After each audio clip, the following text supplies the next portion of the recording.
the biggest complaint your customers have about your business? So, Chris, let me ask you that question. Obviously, you know, Joe had mentioned we had brought this up in a long time ago. It's almost a year ago, I think we actually ran this exact same question. But let me give this one to you now. What is the biggest complaint your customers have about your business, Chris?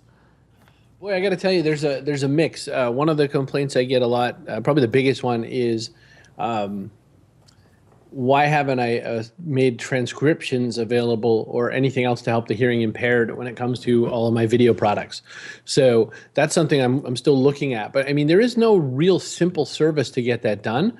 There's no really easy way to get that thing handled. And so, you know, I've sort of left it lingering as a problem, and I still haven't come to the best solution for it. I'm honestly, I'm kind of stalling because I know that YouTube is starting with closed captioning, but it's not rolled out to every platform yet. So I'm just kind of hoping that when it gets to mine, then I'll at least have handled it through the YouTube channel. Joe, how about you? You must have a little bit of variance in that because of the restaurateuring world that you serve. I'm like, Kyle's playing some more break music real quick. It was my Windows phone, a Nokia Lumia, whatever it's called. That's right. We didn't take any time to talk about that today.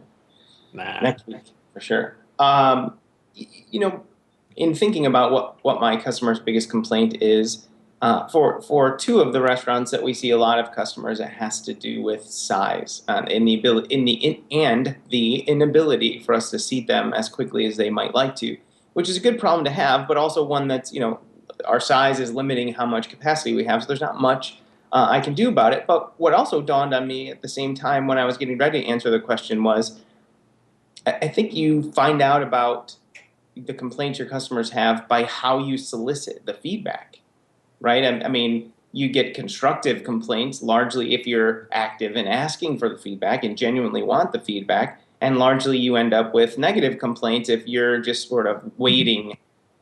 We've heard people waiting to answer those questions. We've heard people refer to the customer or the call center as the defense and customer service as offense before. And I really hadn't thought much about that when we were talking about complaints, because the complaints your business gets really depends on the context that the feedback is in. Becky, you already talked a little bit about the two main customer complaints that you had. Did you have anything else you wanted to add to that? You know, of course, for my other businesses, we hear other things. Interestingly, in the tourism currents world, one of the things we hear from customers is about how we fit into their budget cycle, because many tourism groups are part of a governmental entity. So we originally had month-by-month billing, which is great for people that are trying to break up the cost. But if you have to issue a purchase order, you have to have it approved by somebody else. They send a warrant over to the county treasurer. The county treasurer sends it through the county auditor, and then a check is mailed on paper. You really want to only go through that process as few times as possible. So we actually changed what we were doing based on what they said. So we went to flat fee for the entire course instead of charging it month by month. So you can listen to, and every customer will have different issues just based on the industry. That was just a matter of listening to the industry.